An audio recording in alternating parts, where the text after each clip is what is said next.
और बीजेपी के राष्ट्रीय अध्यक्ष जेपी नड्डा ने कुशीनगर में भी एक रैली को संबोधित किया। नड्डा ने इस दौरान कहा कि हमने जो कहा था वो हमने किया है, अब जो कहा है वो करके दिखाएंगे। भारतीय जनता पार्टी के राष्ट्रीय अध्यक्ष ने कहा कि भारतीय जनता पार्टी ने अपने संकल्प पत्र का एक एक अक्षर आने वाले वक्त में पूरा करने का लक्ष्य रखा है। उन्होंने राम मंदिर का यहां पर जिक्र किया। उन्होंने कहा कि हम राम मंदिर की लड़ाई लड़ रहे थे, लेकिन दूसरी तरफ जो समाजवादी पार्टी है उन्होंने राम भक्तों पर गोलियां चलवाई थी। हमने भगवान राम लला से वादा किया था और इस वादे को हमने पूरा किया। करोड़ों राम भक्तों की इच्छा पूरी हुई है और एक भव्य मंदिर बन रहा है। भारतीय जनता पार्टी मोदी जी के नेतृत्व में और योगी जी के द्वारा धरती पर उतारने के काम में इस खड्डा की जनता के लिए भी और कुशीनगर के लिए भी और उत्तर प्रदेश के लिए भी जो योगदान हुआ है उसमें भारतीय जनता पार्टी ने एक विशेष भूमिका अदा की है। इसके लिए मैं आपको धन्यवाद देता हूं। ये सब लोग अपना रिपोर्ट कार्ड रख रहे थे, हमारी सरकार ने ये किया, राशन मिला, शौचालय मिला, विकास हुआ, ये इलाके में काम हुआ। ये रिपोर्ट कार्ड रखने की ताकत किसी और पार्टी में नहीं है। समाजवादी पार्टी का कोई नेता आएगा या बीएसपी का कोई नेता आएगा तो अपना रिपोर्ट कार्ड रख सकेगा क्या? रख सकेगा क्या? ये रिपोर्ट कार्ड रखने की ताकत अगर है तो सिर्फ भारतीय जनता पार्टी एनडीए में है। इस बात को हमको ध्यान रखना चाहिए और इसीलिए हम लोग कहते हैं जो कहा था वो किया है, जो कहेंगे वो करेंगे। ये ताकत है तो भारतीय जनता पार्टी। आखिरी 2 चरणों के लिए मुख्यमंत्री योगी आदित्यनाथ भी जोर शोर से प्रचार में जुटे हैं। आज अंबेडकर नगर में मुख्यमंत्री योगी आदित्यनाथ ने हुंकार भरी। इस दौरान उन्होंने समाजवादी पार्टी पर जमकर हमला बोला है। अंबेडकर नगर की जब बात होती है तो डॉक्टर राम मनोहर लोहिया का स्मरण हो उठता है। हम सब इस बात को जानते हैं कि डॉक्टर राम मनोहर लोहिया की पावन भूमि है। डॉक्टर लोहिया के बारे में कहा जाता था बहुत बड़े समाजवादी चिंतक थे। उन्होंने 1960 के दशक में उत्तर प्रदेश के अंदर कई जनपदों में रामायण मेलों की शुरुआत की थी। लेकिन भाइयों बहनों, डॉक्टर लोहिया के वर्तमान के अनुयायी आज राम भक्तों पर गोली चलाते हैं। और भाइयों बहनों, उनके द्वारा राम भक्तों का अपमान किस रूप में किया जाता है ये किसी से छुपा हुआ नहीं है। हम सब इस बात को जानते हैं कि राम मनोहर लोहिया कहते थे कि एक सच्चे समाजवादी को संपत्ति और संतति से दूर रहना चाहिए। लेकिन ये जो आज के कथित समाजवादी हैं, ये सहयोग सबका चाहते हैं। इनका नारा है सबका साथ, लेकिन सैफई खानदान का विकास। वो उससे बाहर सोच ही नहीं सकते। सब कुछ उसी परिवार को मिलना चाहिए, बाकी किसी को नहीं मिलना चाहिए। और भाइयों बहनों, वही स्थिति उनके साथ में होती है। जिन लोगों ने केवल अपने शासन काल में जब उन्हें अवसर मिला केवल अराजकता फैलाई, गुंडागर्दी फैलाई, हर जगह अव्यवस्था फैलाई, और भाइयों बहनों, उनका परिणाम था उत्तर प्रदेश बदनाम होता गया, दंगे होते गए। सबका साथ सबके विकास के नारों के साथ भारतीय जनता पार्टी ने इन कार्यक्रमों को लेकर के प्रदेश की 25 करोड़ जनता की सेवा की है। मैं विश्वास के साथ कह सकता हूं कि भारतीय जनता पार्टी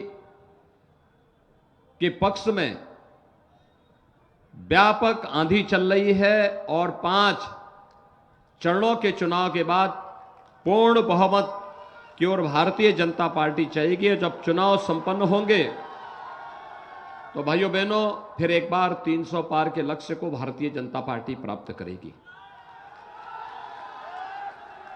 भाइयों बहनों, अंबेडकर नगर में पिछली बार भारतीय जनता पार्टी ने टांडा और आलापुर 2 सीटें जीती थी। विकास की कुछ योजनाओं को वहां पे आगे बढ़ाया गया था।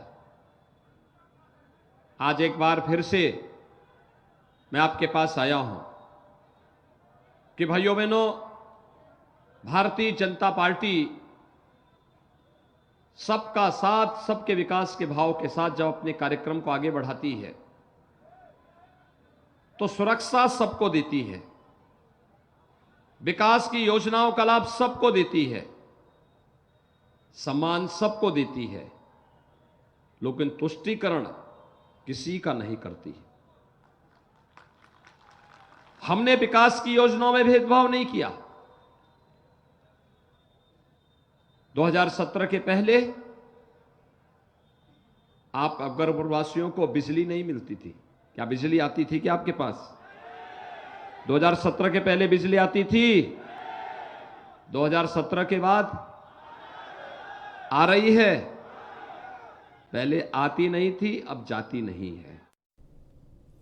बलिया में मुख्यमंत्री योगी आदित्यनाथ ने एक जनसभा को संबोधित करते हुए कहा कि कल 5वें चरण का मतदान होना है और मुझे विश्वास है कि 5वें चरण के चुनाव में बीजेपी पूर्ण बहुमत से आगे रहेगी। पूरी दुनिया के अंदर बलिया का व्यक्ति कहीं भी होगा, उसकी अलग पहचान उसकी हो जाती है। उनकी बोली भाषा, चाल चलन, उनके क्रियाकलाप हम पहले बता देते हैं। देखो ये बलिया का है, इसलिए आप उनके सामने गलत बात मत बोलना। और इसलिए भाइयों बहनों, मैं आज विशेष रूप से आया हूं बलिया और बैरिया के लिए आप सबसे समर्थन मांगने के लिए। अभी यहां पे आनंद स्वरूप शुक्ला जी ने और दयाशंकर सिंह जी ने कुछ बातें कही हैं। देखिए, मैंने कहा है, देखिए सरकार, मेरा यह मानना है सरकार समस्या का नाम नहीं होता, जो समाधान दे सके वही सरकार है। और जिन समस्याओं को इन्होंने रखा है, इस सभी समस्याओं का समाधान करेंगे। आप यहां पर भारतीय जनता पार्टी को चुनाव जिता करके भेजिए। अब सोचो, 5 साल का हमारा कार्यकाल हुआ है भाइयों। 5 साल में से 2 साल केवल कोरोना महामारी से जूझते हुए व्यतीत हुए हैं। मैं सही बोल रहा हूं ना? 2 साल तो कोरोना ने समाप्त कर दिए। 3 साल हमने जितना काम किया है, मैं कह सकता हूं समाजवादी पार्टी ने 4 बार प्रदेश में समाजवादी पार्टी के मुख्यमंत्री थे, 3 बार बहुजन समाजवादी पार्टी के थे। ये सभी मिलकर के उतने कार्यों को गिना लें भाइयों बहनों, तब भी भारतीय जनता पार्टी सरकार के, डबल इंजन की सरकार के 3 वर्ष के कार्यकाल का मुकाबला ये लोग नहीं कर पाएंगे। बलरामपुर में सपा अध्यक्ष अखिलेश यादव ने प्रचार के दौरान बीजेपी सरकार पर निशाना साधते हुए कहा कि 10 मार्च को बीजेपी का सफाया तय है। बीजेपी ने प्रदेश के विकास के लिए कुछ नहीं कहा है। हवाई जहाज में चलेगा, और जिस समय सत्ता में आ गए तो सब सरकारी हवाई जहाज भेज दिए, और जहां हवाई जहाज खड़े होते थे हवाई अड्डे भेज दिए, पानी का जहाज भेज दिया, बंदरगाह भेज दिया और रेलगाड़ी भेज दी। रेलगाड़ी जहां खड़ी होती है, रेलवे स्टेशन बिक रहे हैं और रेलवे की सब कीमती जमीन ये सरकार बेच रही है। बताओ बेच रही कि नहीं बेच रही? इसलिए बेच रही है नौजवान साथियों, वो पुरानी कहावत सुनी होगी आपने, न रहेगा बांस, जब सब बिक जाएगा तो फिर नौकरी कौन देगा, रोजगार कौन देगा? तो बड़े वाले मंत्री हैं, उनका तो सुन लिया होगा वो लोटपोट वाला बयान कि जिसमें वो लैपटॉप दे रहे थे। वो जब से उन्होंने कहा है लैपटॉप देंगे, तब से जनता लोटपोट हो रही है।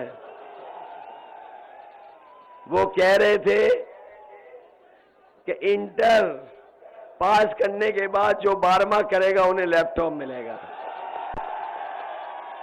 और जब से लोगों ने सुना है इस लैपटॉप वाली बात को याद कर करके जनता लोटपोट हो रही है। अरे शुक्र है उन्होंने ये नहीं कहा कि 12वां पास करने के बाद जो 10वें में एडमिशन लेगा उसे लैपटॉप देंगे। तो रोमानिया से भारत के लिए स्पेशल फ्लाइट रवाना हो गई है। 219 भारतीयों को लेकर यह फ्लाइट देश आ रही है। 219 भारतीयों के साथ ये स्पेशल फ्लाइट मुंबई में लैंड करेगी। तकरीबन 20,000 के करीब भारत के बच्चे यूक्रेन में फंसे हुए हैं, उनको एयरलिफ्ट करने की कोशिश हो रही है, लेकिन क्योंकि यूक्रेन के तमाम एयरपोर्ट्स बंद हैं, वहां पर सिविल एविएशन सेक्टर पूरी तरीके से ठप पड़ा हुआ है, तो यूक्रेन में भारतीय दूतावास और भारत का जो विदेश मंत्रालय है वो पोलैंड और हंगरी जैसे देशों के रास्ते भारतीय छात्रों को इवैक्यूएट करवा रहा है। और कल 219 बच्चों को लेकर ये भारत की स्पेशल फ्लाइट रवाना हुई है। इससे पहले कई सारी शिकायतें आई, जिसके बाद भारत सरकार ने यह सुनिश्चित किया है कि यूक्रेन से जितने भी बच्चों को इवैक्यूएट किया जाएगा, एयरलिफ्ट किया जाएगा, उन सभी बच्चों का जो किराया होगा वो भारत सरकार वहन करेगी। तो रोमानिया से ये स्पेशल फ्लाइट रवाना हुई है। लगातार भारत के बच्चों को यूक्रेन के युद्धग्रस्त इलाकों से बाहर निकाल कर देश रवाना करने की पहल भारत सरकार की तरफ से की जा रही है, विदेश मंत्रालय की तरफ से की जा रही है। और यूक्रेन, पोलैंड, हंगरी, रोमानिया ऐसे देशों के जो दूतावास हैं वो लगातार भारतीय बच्चों के संपर्क में हैं। आधिकारिक आंकड़ा नहीं, लेकिन माना जा रहा है कि भारत के तकरीबन 20,000 बच्चे हैं जो मेडिकल की पढ़ाई यूक्रेन के अलग अलग यूनिवर्सिटीज में कर रहे थे। कई ऐसे बच्चे थे जो कीव, जो कैपिटल है, राजधानी है, वहां पर पढ़ाई कर रहे थे, जो पूरी तरीके से युद्धग्रस्त क्षेत्र बच चुका है। पूर्व से धीरे धीरे राजधानी तक ये लड़ाई का विस्तार हो चुका है। कई ऐसे क्षेत्र हैं जहां पर अभी लड़ाई छिड़ी नहीं उन हिस्सों में, लेकिन वहां से भी बच्चों को बाहर निकालने की कोशिश हो रही है। एयर स्पेस यूक्रेन का बंद है, सभी जो एयरपोर्ट्स हैं उनको टारगेट किया गया है, सिविल एविएशन को बंद कर दिया गया। और ये तस्वीरें हैं उस फ्लाइट के जिसमें बच्चों ने बोर्ड किया। 219 बच्चे हैं जो मुंबई में लैंड करेंगे।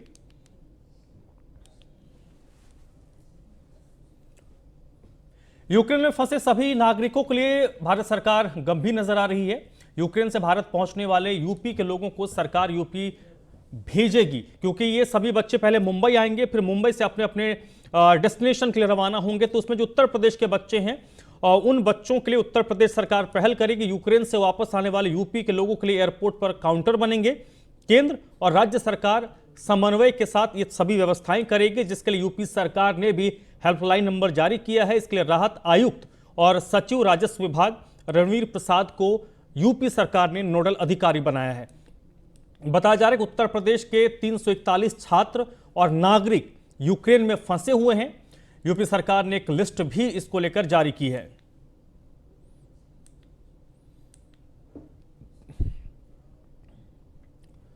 रूस और यूक्रेन के बीच चल रहे संघर्ष का असर मेरठ से मेडिकल की पढ़ाई करने गए छात्र और उनके परिजनों में भी दिख रहा है। मेरठ के लालकुर्ती थाना क्षेत्र के आदर्श नगर के रहने वाले विवेक रस्तोगी इस वक्त ईश्वर को धन्यवाद दे रहे हैं कि उनका बेटा आधार रस्तोगी सकुशल अपने घर लौट आया है। सकुशल घर वापसी पर परिजनों ने मिठाई खिलाकर अपनी खुशी का इजहार किया। आदर्श नगर के रहने वाले विवेक रस्तोगी सीडीए में नौकरी करते हैं। 1 साल पहले उन्होंने अपने बेटे आधार रस्तोगी का एडमिशन यूक्रेन में एमबीबीएस में करवाया था। उनका एडमिशन इवानो फ्रेंकविस के नेशनल मेडिकल कॉलेज में हुआ। आधार अभी एमबीबीएस फर्स्ट ईयर के छात्र हैं। वहीं घर लौटे आधार का कहना है कि उनके साथ भारत के करीब 1 दर्जन छात्र छात्राएं यूक्रेन से दिल्ली आए। इसमें से वो अकेले मेरठ के थे, बाकी राजस्थान, नई दिल्ली और गाजियाबाद के रहने वाले बच्चे हैं।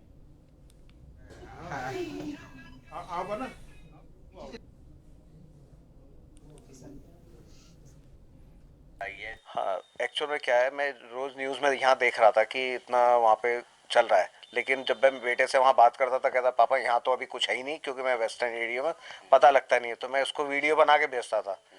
तो ये लोग कहते थे वहाँ पे ज़्यादा हाइक करके दिखा रहे हैं, लेकिन ऐसा यहाँ पे कुछ नहीं है।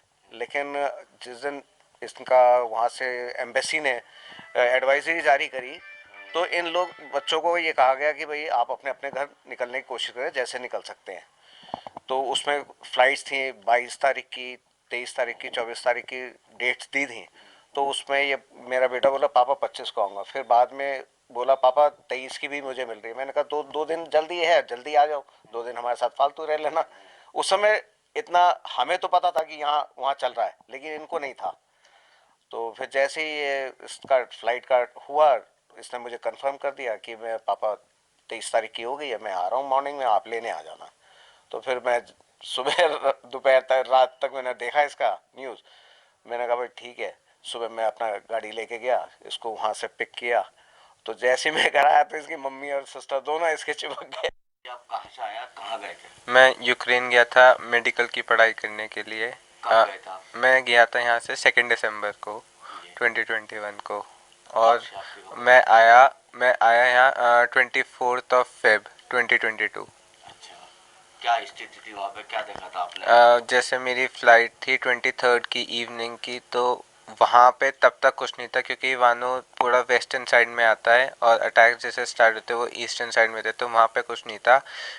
कीव की तरफ आना तब शुरू हुआ जब मेरी फ़्लाइट वहाँ से डिपार्ट हो गई।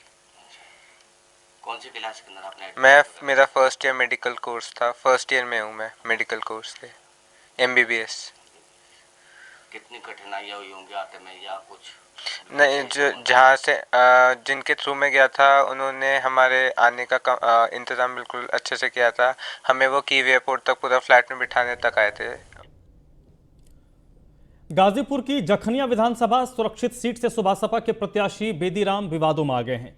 बेदीराम को बाहरी और दागी बताते हुए क्षेत्र के लोगों ने उनका पुतला फूंक कर विरोध प्रकट किया है। बेदीराम जौनपुर के रहने वाले हैं और सपा सुभासपा गठबंधन से चुनाव लड़ रहे हैं। बेदीराम की छवि दागी है, इससे भी क्षेत्र के लोग बेदीराम का विरोध कर रहे हैं। दरअसल बेदीराम का नाम सॉल्वर गैंग से जुड़ा हुआ है और 2014 की रेलवे भर्ती बोर्ड की परीक्षा में पेपर आउट कराने के आरोप में STF ने बेदीराम को गिरफ्तार किया था। बेदीराम ने खुद इस बात को स्वीकार किया कि कई आरोप उन पर लगे थे और सभी आरोपों से वो बरी हो चुके हैं। CBI कोर्ट से भी बरी होने का दावा बेदीराम ने किया है। यहाँ बसपा निकल रही है और किसी से कोई टक्कर नहीं है।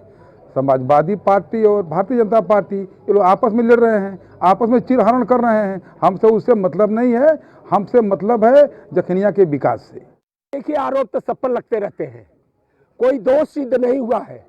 और दोष मैं इस मुकदमे में, कई मुकदमे में CBI है और भी केस हैं, सब में मैं बरी हो चुका हूँ। आरोप तो किसी पर भी लगाया जा सकता है और मैं इसमें बरी हो चुका हूँ, भाई इज्जत बरी हुआ हूँ। फिर भी कहना चाहेंगे, आरोप तो किसी पर भी लगाया जा सकता है, सिद्ध करके दिखाओ ना। के बारे में मैं बहुत कुछ जानता हूं कि उनके ऊपर 54 लोग बताते हैं मुकदमा दायर है, और वह जो है रेलवे बोर्ड में जो है वो गैंग सालवर का काम किए हैं। उन्होंने दूसरे लोगों की नौकरियों को मारने का काम किए हैं, हक उनका जो है छीनने का काम किए हैं। ऐसे प्रत्याशियों को जो हमारे से कई दूर से जो मंगा करके और हमारे यहाँ जो है स्थापित करना चाहते हैं, यह कैसे संभव है? यहाँ इस बुलेटिन में फिलहाल इतना ही।